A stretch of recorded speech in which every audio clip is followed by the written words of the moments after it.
আসসালামু আলাইকুম।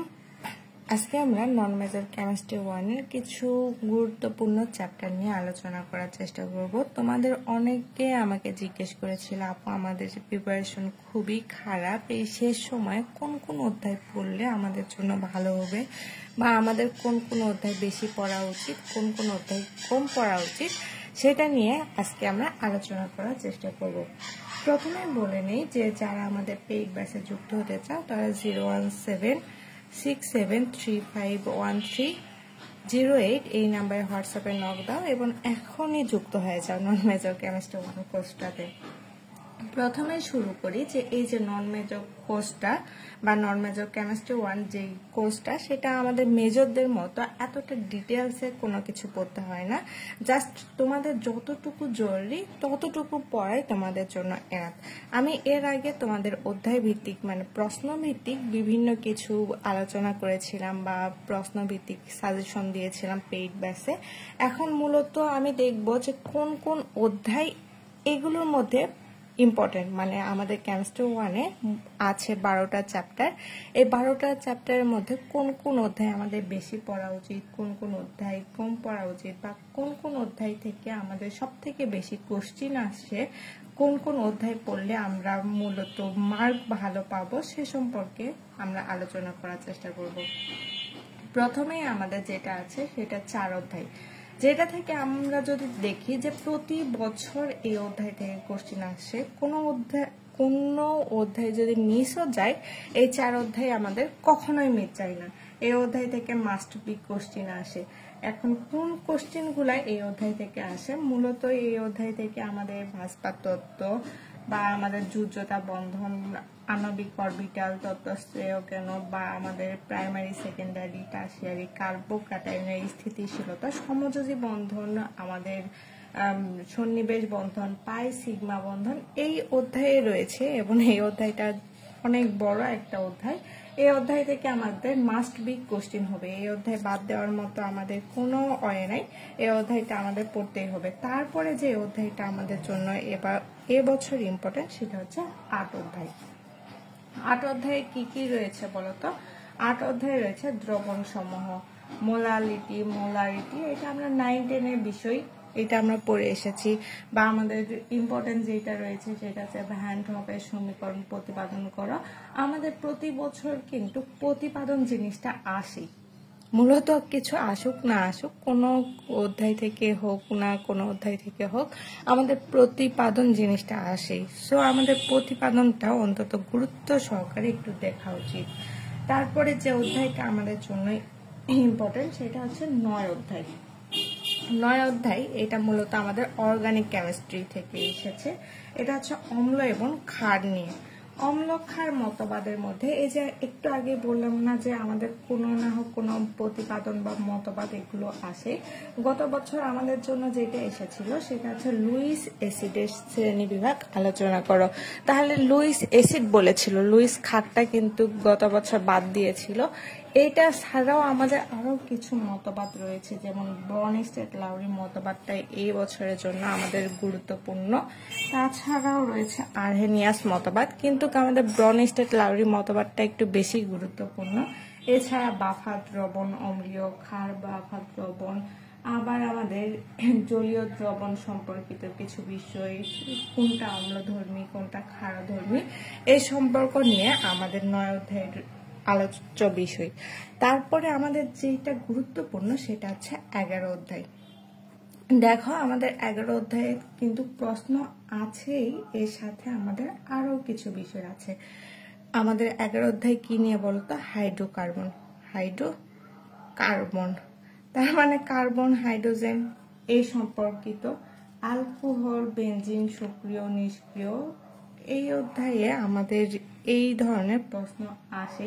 sp2 সংকরায়ন বা sp3 সংকরায়ন, এগুলো আমরা ভালো করে দেখব। সাথে সাথে দেখো আমাদের এই অধ্যায়ে মানে 11 অধ্যায়ে ইউপ্যাক পদ্ধতিতে নামকরণটা রয়েছে। ইউপ্যাক পদ্ধতিতে নামকরণ, এই যে ইউপ্যাক পদ্ধতিতে নামকরণ, এটা আমাদের প্রতি বছর কোশ্চিনে আসে কিন্তু রিপিট হয় না। যদিও কিন্তু আমাদের ইউপ্যাক নামকরণের যে রুলসগুলো রয়েছে সেই রুলসগুলো যদি আমরা ভালোভাবে পড়ি খুব সহজে আমরা ইউপ্যাক নামকরণ পারবো। এছাড়াও এই অধ্যায়ে আমাদের বিক্রিয়া অংশটা আছে। কি আছে বলতো? সমীকরণ পূর্ণ করো বা বিক্রিয়ার অংশটুকু এই অধ্যায় থেকে আমরা পাই। তাহলে অবশ্যই আমাদের 11 অধ্যায়টা খুব ভালোভাবে পড়া উচিত, কারণ এই অধ্যায় থেকে আমাদের 10 থেকে 15 মার্কস বা 20 মার্ক অবধি কোশ্চেন আসার সম্ভাবনা রয়েছে।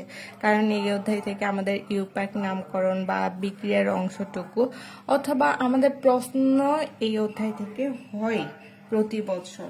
সো এই অধ্যায়টা আমরা ভালোভাবে পড়বো। তারপরে যেটা আছে সেটা হচ্ছে 12 অধ্যায়, বিভিন্ন ধরনের জৈব যৌগের পাঠ। এই অধ্যায় থেকে আমাদের অ্যালকোহল, অ্যালডিহাইড কিটোনের পার্থক্য অথবা আমাদের কার্বনিল যৌগের প্রস্তুতি এ সম্পর্কিত বিভিন্ন তথ্য রয়েছে। আমিনের সমীকরণ প্রতিপাদন করো বা অ্যালকোহল পানিতে দ্রবণীয় কেন, অ্যালকোহলের দুটি পদ্ধতি লেখো। এই যে আমাদের 12 অধ্যায় সম্পূর্ণটাই এইটা নিয়ে আলোচনা করা হয়েছে। সো আমরা 12 অধ্যায় খুব ভালোভাবে দেখব। এই যে আমাদের 5টা অধ্যায় বা 5টা অধ্যায় দিলাম, এই 5টা অধ্যায় আমাদের জন্য খুবই গুরুত্বপূর্ণ, মোস্ট ইম্পর্টেন্ট। এখন আসি কিছু আমাদের নন ইম্পর্টেন্টের ক্ষেত্রে। আমাদের নন ইম্পর্টেন্ট বলতে 1, 2, 3, 7 এই অধ্যায় থেকে আমাদের কোশ্চেন হতেই পারে। আমাদের এক অধ্যায়টা যদিও খুব ইজি রয়েছে, কিন্তু এই অধ্যায় থেকে একটা অথবা 2টা কোশ্চেন হবে আমার জানা মতে।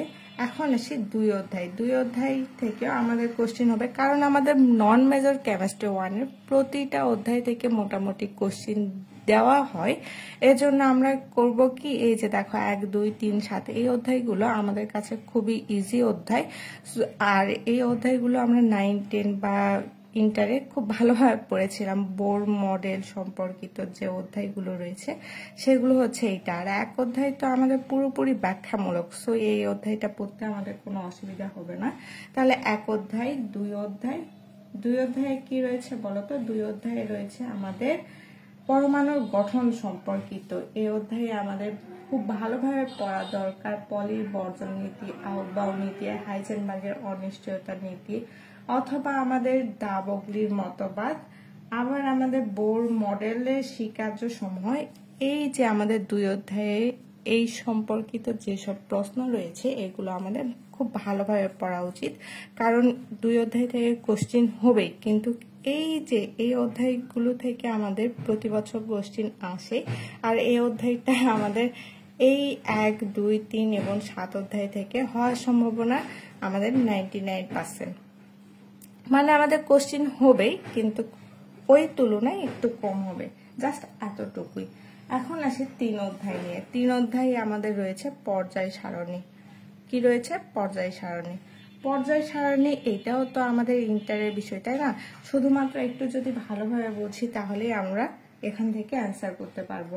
তারপরে 7 অধ্যায়ে যেটা রয়েছে, 7 অধ্যায়ে আমাদের কি নিয়ে আলোচনা করা হয়েছে? 7 অধ্যায়ে রয়েছে গ্যাস এবং তার ধর্মসমূহ। এই অধ্যায় থেকে আমাদের গ্যাসীয় গতিতত্ত্বের সমীকরণ বা আমাদের চার্লসের সূত্র, বয়েলের সূত্র প্রতিপাদন অথবা আমাদের পিভি ইকুয়াল টু 1/3 mc², আবার আমাদের ব্যাপন, অনুব্যাপন, মূল ভগ্নাংশ, মোট চাপ এই অধ্যায় থেকে আমাদের বেশি গুরুত্ব সহকারে পড়া উচিত, কারণ এই অধ্যায় থেকে আমাদের 2-1টা কোশ্চেন হওয়ার সম্ভাবনা রয়েছে। তারপরে যে অধ্যায়গুলো রয়েছে সেটা হচ্ছে 5, 6 এবং 10 অধ্যায়। এই অধ্যায়গুলো যাদের খুব খারাপ প্রিপারেশন তারা স্কিপ করতে পারো, কারণ এই অধ্যায় থেকে কোশ্চেন আসতেও পারে আবার নাও আসতে পারে। এইটাই হচ্ছে আমাদের নন মেজর কেমিস্ট্রি 1 সম্পর্কিত পুরোপুরি আলোচনা। আসসালামু আলাইকুম।